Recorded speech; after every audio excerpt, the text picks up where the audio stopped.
Just a moment.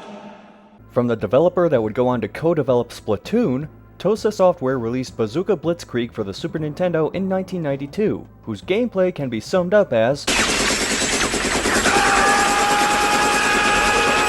In the near future, something caused a bunch of robots manufactured by Cylon Inc., I guess the founder was a Battlestar Galactica fan, to go nuts and attack a city called Our Fine City.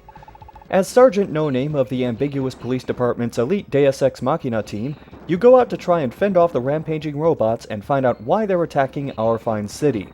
This is a scrolling rail shooter, so the gameplay is dirt simple. If it moves, shoot it, using either a machine gun or missiles, which have the added touch of an aiming reticule if you hold down the fire button for them. Make it to the end of the level, fight a boss, lather, rinse, repeat.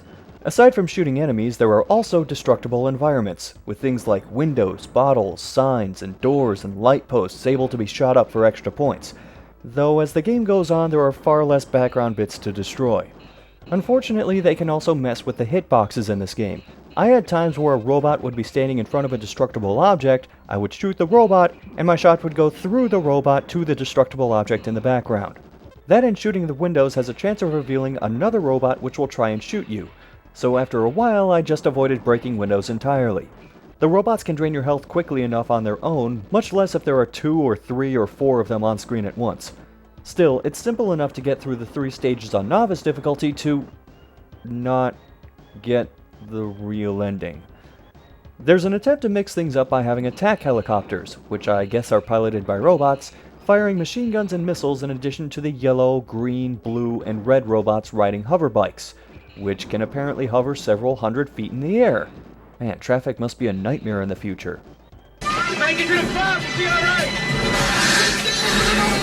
There are also pickups throughout the game to help you survive, which include extra health, a refill on missiles, a temporary shield, a bomb, which seems to deal damage with the sound of its explosion and not the explosion itself, and these little bastards, which take off a huge chunk of your health if you pick them up. Not only do they float down right in the path of enemies you're trying to shoot down, but there are also a few times where you'll be hanging on with a sliver of health or looking for missile pickups, see an item drop on the ground, and riddle it with bullets only to end up killing yourself. Death can be kind of an asshole sometimes. I hereby declares you to be living impaired. You're all dead! Pro difficulty has 5 stages instead of Novice's 3. There's an extra stage in the middle with some incredibly helpful flavor text, and then you end up oh, hey, looks like the developers were playing Strider in their free time. And it ends with storming Cylon Inc. to dismantle the mainframe and shut down all the robots.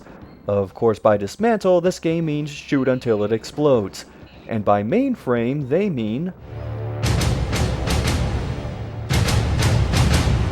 So you destroy the mainframe after a pretty simple boss fight, which honestly could be said for damn near every boss fight in the game, and find that the mainframe is still running and you have to beat the game on expert mode to see the ending.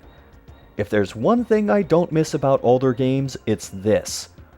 Aside from the 2 extra stages on Pro and Expert, there's not much difference between the 3 difficulties. Occasionally there will be an extra robot on screen and the bosses do seem to take a few extra hits, but that's about it. And I gotta say, after 3 playthroughs, the music was getting on my nerves. Almost every song has that orchestra hit sound playing throughout, which seems dramatic at first and then just becomes annoying after 5 to 10 minutes.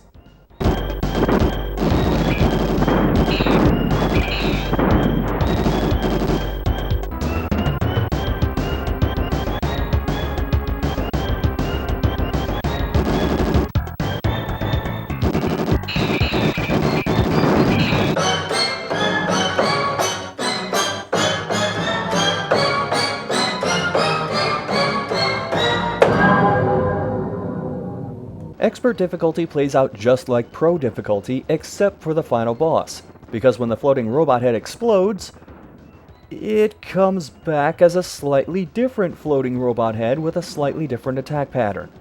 In the end, the mainframe is really destroyed for real this time, and Cylon Inc. collapses for... some reason.